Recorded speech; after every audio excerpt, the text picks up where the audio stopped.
Hola, ¿qué tal? Soy la doctora Graciela Solache Alcaraz del Servicio de Infectología del Hospital General de México. Vamos a hablar ahora sobre el tema de vacunación en el adulto. Es un tema muy relevante que nos compete a todos los trabajadores de la salud, así como a nuestros pacientes. Lo que vamos a ver es la vacunación, las vacunas que son indispensables, aquellas otras vacunas que son muy recomendadas para los trabajadores de la salud y algunas poblaciones especiales, aspectos sobre seguridad de las vacunas y algunos otros aspectos generales. Al hablar de adultos vamos a hablar de la población que tiene 20 años de edad en adelante. Entonces, como ustedes ven, esta es la pirámide de población en nuestro país, proporcionalmente es una cantidad importante de millones de personas. Algunos aspectos que debemos recordar cuando hablamos de vacunación son estos. La inmunidad. La inmunidad es aquella capacidad que tenemos para defendernos de las infecciones y esta inmunidad puede ser pasiva o activa. La inmunidad pasiva principal es la que transfiere la mamá al bebé, ya sea de manera transplacentaria o a través de la lactancia materna. De ahí la importancia de la lactancia materna para la salud de los bebés. Y otra forma de inmunidad pasiva es aquella que podemos obtener por inmunoglobulinas. Esta inmunidad pasiva son anticuerpos que nos recibimos de manera externa y que al cabo de un tiempo se van a perder.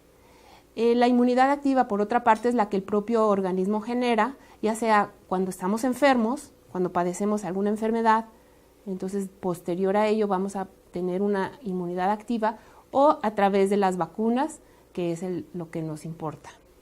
También en cuanto a la inmunidad, debemos recordar que esta puede ser permanente. Algunas enfermedades o vacunas van a dejar una inmunidad durante algún tiempo y otras enfermedades pueden ser, ocasionar una inmunidad temporal. Entonces, por ejemplo, el sarampión. Si padecemos sarampión de forma natural, todas aquellas personas que lo padecimos cuando fuimos niños, nos deja una protección total para toda la vida. Otras enfermedades no. Si tenemos influenza, después de algún tiempo podemos volver a tener influenza. Y las vacunas contra estas enfermedades también pueden tener estas características de generar una inmunidad temporal o una inmunidad permanente. Otro concepto que puede sonar raro es la inmunidad de rebaño. ¿Esto a qué se refiere?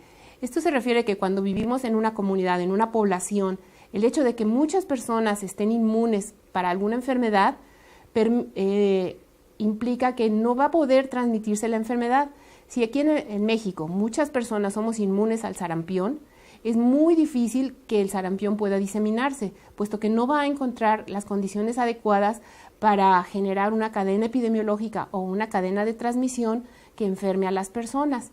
En México los niveles de vacunación son muy buenos, de manera tal que tenemos una inmunidad de rebaño importante para muchas enfermedades, lo cual no ocurre aún en países muy desarrollados como los países de Europa, en donde el sarampión es una enfermedad que aún persiste, o en Estados Unidos, como vimos recientemente con el brote de sarampión. Entonces, esta condición de inmunidad de rebaño es algo que también se tiene en cuenta cuando se recomienda qué vacunas debe recibir la población. Y principalmente las vacunas son contra algunas enfermedades virales o bacterias. Hay algunas vacunas en desarrollo contra parásitos como malaria, pero de ellas no vamos a hablar el día de hoy. Ahora, estos microorganismos, estos virus y bacterias en las vacunas pueden estar de varias maneras. Pueden estar vivos, el virus puede estar vivo y atenuado. ¿Esto qué quiere decir? Que se le quita la capacidad de producir la enfermedad, sin embargo el virus vivo todavía se va a poder reproducir, replicar dentro del cuerpo de la persona que lo recibe. Estas vacunas generan una inmunidad muy buena debido a que producen una respuesta inmune muy similar a lo que ocurriría con la enfermedad. Este es el caso de la vacuna Sabin, la vacuna oral que se da a los niños en forma de gotitas. Lleva virus vivos atenuados y cuando lo reciben los niños en su tracto digestivo se replica el virus y entonces genera una inmunidad muy adecuada. Sin embargo, no todas las vacunas son de virus vivos atenuados. Estas vacunas también tienen el riesgo de que el virus revierta y pueda tener alguna consecuencia en cuanto a producir la enfermedad que se pretende proteger. Los virus inactivos, entonces el virus ya está muerto, por decirlo de alguna forma, o la bacteria está inactiva, entonces ya no se replican. La inmunidad en general es un poco menor, pero son más seguras. Hay vacunas fraccionarias o producidas con subunidades de los microorganismos, entonces no va el organismo completo, sino solamente algunas partículas.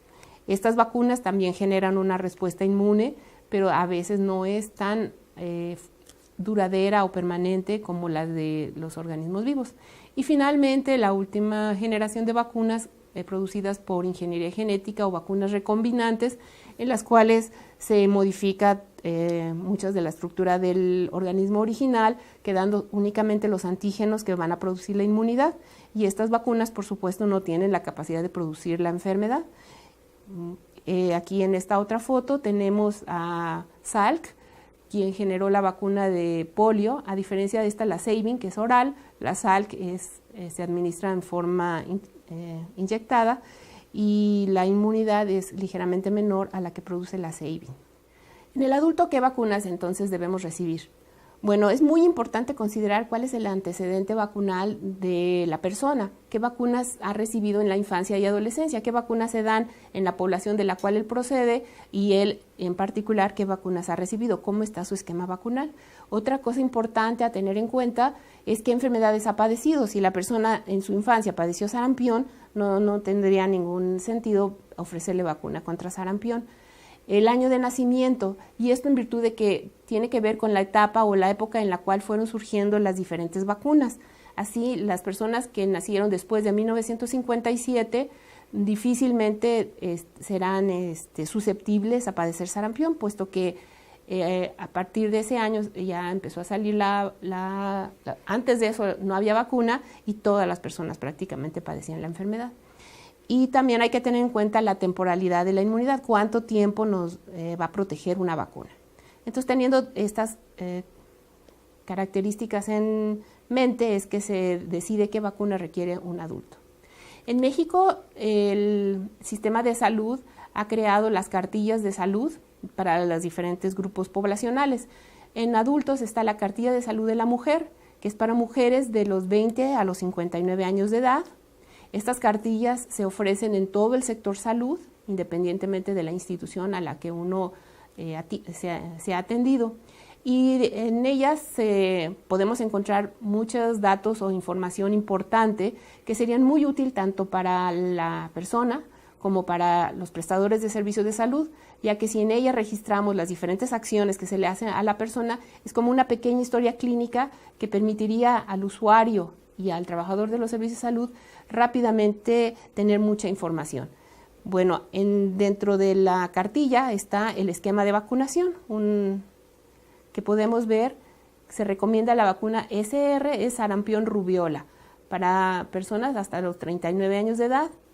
Esta vacuna, si la persona no tiene antecedente vacunal, habrá que ofrecerle 2 dosis. Una primera dosis al primer contacto que se tenga con la persona y la segunda dosis 4 semanas después de la primera dosis. Y si la persona sí tiene un esquema incompleto de sarampión rubiola, entonces nada más se le ofrece una dosis única al primer contacto. De tétanos, vacuna de tétanos y difteria. Esta vacuna, si la persona tiene un esquema completo, se dan refuerzos cada 10 años. Si la persona tiene un esquema incompleto o no hay una documentación de qué esquema ha recibido, entonces se ofrece una primera dosis inicial, la segunda dosis un mes después de la primera dosis y la tercera dosis al año de haber recibido la primera dosis, y a partir de ahí, cada 10 años requeriría refuerzos. Durante el embarazo se ofrece la vacuna de tétanos con difteria y pertusis atenuada. Esta vacuna se ofrece por única vez a partir de la semana 20 del embarazo. Otra vacuna importante es la influenza estacional. Esta vacuna a las personas con factores de riesgo de cualquier edad se les ofrece de manera anual, y a las mujeres embarazadas también en cualquier trimestre del embarazo. Y hay un espacio en la cartilla para registrar otras vacunas, y más adelantito vamos a platicar qué otras vacunas podemos ofrecer a las mujeres, aun cuando no necesariamente estén disponibles en las instituciones oficiales de salud y quizá se tengan que conseguir de forma particular. Igual está la cartilla del hombre, también para hombres de 20 a 59 años de edad. También son las mismas vacunas, sarampión rubiola con el mismo esquema, vacuna de tétanos, difteria, igual que para la mujer, y la vacuna de influenza estacional, lo mismo. Para personas con factores de riesgo para tener influenza, se ofrece de manera anual. En cuanto a la vacuna de influenza, quizá en estas mismas charlas han tenido ustedes un módulo de influenza y seguramente ahí vieron quiénes son las personas con riesgo de tener influenza y que deben recibir la vacuna. Y finalmente, de los adultos tenemos a los adultos mayores, que son las personas de 60 años de edad en adelante. A ellos se les debe ofrecer la vacuna de neumococo, es una vacuna especial para personas mayores, es diferente a la vacuna que se ofrece en la infancia. A las personas que tienen factores de riesgo se les debe aplicar 2 dosis, una a partir de los 60 años y a los 5 años un refuerzo. Y a los que no tienen factores de riesgo se aplica una única dosis en la vida a partir de los 65 años de edad. Me gustaría recalcar esto, porque muchas veces se ofrece esta vacuna en la semana de salud del adulto mayor y se ofrece junto con influenza. La vacuna de influenza sí es anual, pero esta no es necesario aplicarla, de hecho no debe aplicarse cada año. Entonces, de ahí la relevancia de que las personas siempre conservemos nuestras cartillas de vacunación o los comprobantes de vacunación para saber si ya recibimos esta vacuna, no es necesario, no debe estarse revacunando constantemente contra neumococo. Bueno, la vacuna de tétanos, al igual que en el grupo anterior de edad, si la persona tiene un esquema completo, el refuerzo es cada 10 años y si no, se aplican sus 3 dosis y después cada 10 años. Y la influenza estacional a todos los adultos mayores, tengan o no factores de riesgo, se les debe ofrecer en forma anual. ¿Qué otras vacunas existen para adultos mayores? Bueno, una muy importante o para adultos en general, la hepatitis B. Actualmente en nuestro país la hepatitis B se aplica a todos los bebés recién nacidos. Sin embargo, todas las personas estamos en riesgo de hepatitis B y sobre todo todos los trabajadores de la salud. Es quizá una de las enfermedades profesionales que podemos adquirir con mayor riesgo. Entonces es muy importante que estemos todos vacunados contra hepatitis B. Esta vacuna se puede aplicar en 2 o 3 dosis, depende del tipo de la vacuna. Hay una vacuna que tiene una mayor concentración, se aplica solamente en 2 dosis. Una que tiene menor concentración se aplica en 3 dosis. El esquema de vacunación entonces es una dosis, la primera dosis al primer contacto con los servicios de salud, al mes de la segunda dosis. Y si se requiere la tercera dosis será a los 6 meses después de la primera dosis. Si la persona tiene un antecedente incompleto, si nos aplicamos nada más una dosis de hepatitis B, y en general para todas las vacunas esto es lo mismo, no hay que reiniciarlo, se continúa, se completan los esquemas, no es importante como borrón y cuenta nueva, no, hay que completar los esquemas incompletos. Bueno, la edad, esta se puede aplicar a cualquier edad, si no hay antecedente de vacunación, y bueno, por supuesto, si la persona no está enferma de hepatitis B. La hepatitis B es una enfermedad grave que puede generar hepatitis crónica, cirrosis hepática, cáncer hepático. Entonces es muy importante que habiendo una vacuna, es una vacuna muy buena, que produce una muy buena inmunogenicidad y que no produce prácticamente efectos adversos. Es económica, entonces aun cuando la tuviéramos que comprar, se las recomiendo realmente que busquen la manera de que se la apliquen. La vacuna de VPH en nuestro país, en virtud de que no está tan ampliamente distribuida, se está ofreciendo actualmente a los adolescentes o a niños preadolescentes, a jovencitos. Pero eso no implica que podamos ofrecerla también a personas hasta los 27 años de edad. Esto no la van a encontrar en los servicios de salud en forma gratuita, pero es recomendado. Sobre todo también a personas con inmunodeficiencias, a hombres que tienen sexo con hombres o a personas VIH positivos. Es una vacuna que puede ofrecerse a hombres y mujeres, y pues de preferencia antes de los 27 años de edad. Se aplica también en 3 dosis, una primera dosis, a la segunda dosis 4 u 8 semanas posterior a la primera y la tercera dosis 24 semanas después de la primera dosis. Varicela. La varicela es una enfermedad que se padece mucho en México en forma natural. No muchas personas están vacunadas contra varicela, sin embargo, a partir de 1980 hay vacuna contra varicela. Entonces puede ser que algunas personas, sobre todo quienes son atendidas por la medicina privada, tengan esta vacuna. Si la persona definitivamente no tiene el antecedente de haber padecido varicela y tampoco ha sido vacunado, debe vacunarse, sobre todo los trabajadores de la salud y las personas que trabajan con niños en guarderías, en kinders. Es una vacuna que se debe recomendar porque pues están en riesgo. Las mujeres que planean embarazarse, si no tienen certeza de haber tenido varicela ni la vacuna contra varicela, sería importante que se vacunaran contra esta enfermedad antes de embarazarse, porque si esta enfermedad da durante el embarazo, pues el riesgo para el bebé es importante. Se aplica en 2 dosis, una primera dosis y la segunda 4 u 8 semanas después de la primera, en personas que no hayan padecido la enfermedad ni hayan sido vacunadas contra varicela o contra zóster. Otra vacuna, sarampión rubiola para personal de salud, es importante entonces también que la tengamos en caso de que no hayamos tenido la enfermedad y no hayamos sido vacunados. Esto no es fácil documentar siempre, muchas veces nuestras madres no se acuerdan, lo mismo que con varicela, pero también se pueden hacer pruebas de determinación de anticuerpos para saber si tenemos inmunidad o no. En muchos países esto es mandatorio. Para los trabajadores de la salud se exige que haya un comprobante de vacunación legítimo y a falta de eso se miden los anticuerpos para estas enfermedades y en base a eso se vacunan. Si estamos planeando ir a trabajar, hacer estancias o algo a otros países, en Europa, en Estados Unidos, en muchos otros, podríamos estar en esta situación. Y vacuna para zóster, sobre todo a partir de los 60 años, es una sola dosis y es muy recomendable para prevenir el herpes zóster. Y aún en aquellas personas que ya hayan tenido un cuadro de zóster, se puede esperar 3 años después de la enfermedad y vacunar contra ella para evitar otra recurrencia. Condiciones especiales para vacunación, pues en el embarazo no se deben aplicar vacunas de virus vivos porque pueden afectar al producto. Sarampión rubiola, varicela y zóster no deben aplicarse durante el embarazo. La vacuna de VPH es preferible tampoco aplicarla durante el embarazo.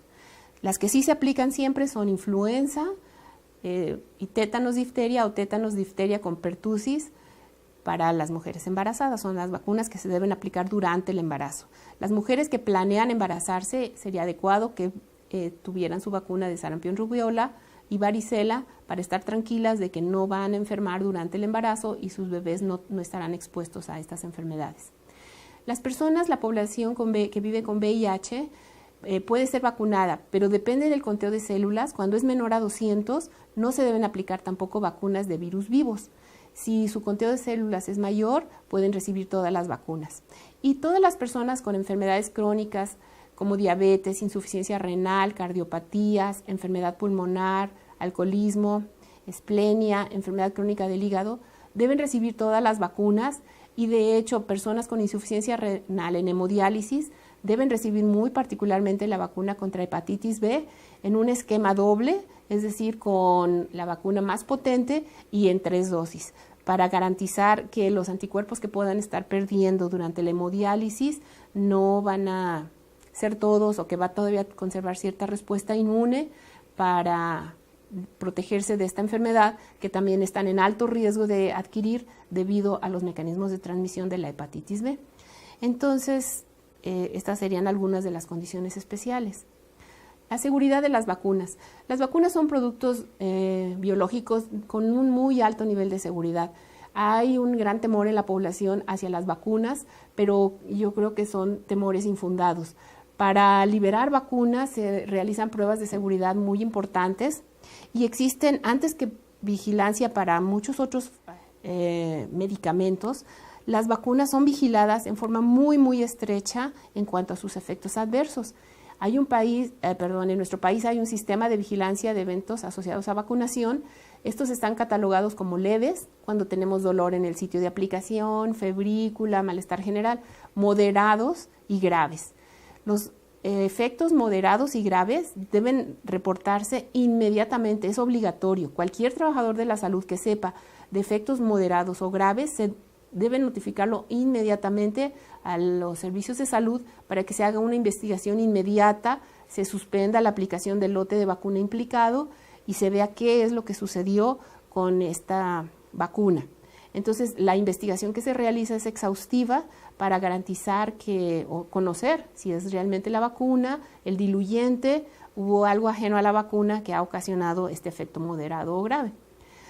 Por supuesto, que al igual que el manejo de cualquier medicamento, pueden existir errores en el manejo y la aplicación de las vacunas, como en cualquier medicamento. Por eso es muy importante que nos apeguemos siempre a los lineamientos y procedimientos que son muy estrictos y muy supervisados en cuanto al manejo de vacunas.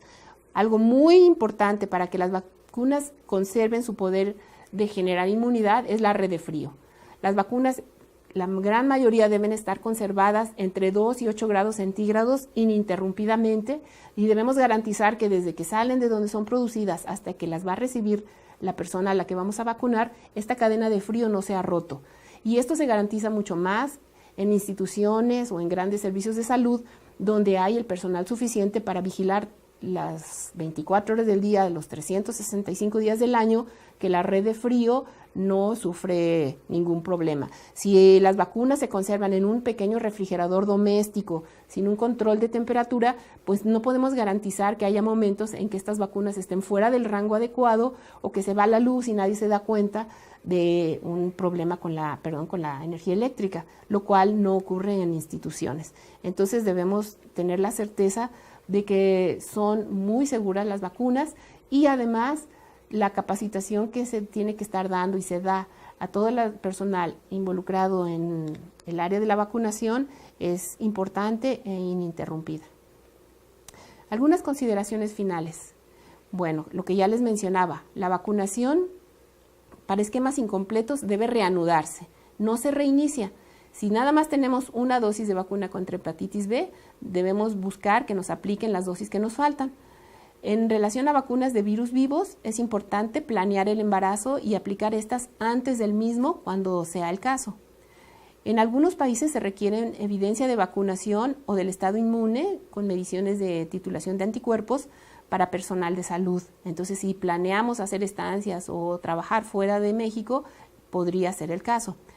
Los viajeros internacionales, cuando viajan a zonas endémicas, pueden requerir vacunas especiales. Es el caso de la vacuna de fiebre amarilla, la cual, si vamos a ir a zonas endémicas y el país al que viajamos lo es mandatorio, debemos aplicárnosla un mes antes de viajar. Y finalmente, pues actualmente ninguna vacuna se aplica en la región glútea, todas se aplican en brazo o en muslo o son orales y no la región glútea ya no se utiliza para aplicación de vacunas en grupo de edad. Aquí podemos ver algunas de las referencias bibliográficas que pueden ser útiles para este tema y al final está una página del CENSIA, de la Secretaría de Salud, donde podemos encontrar el manual de vacunación. Pues sería todo por mi parte y muchas gracias por su atención.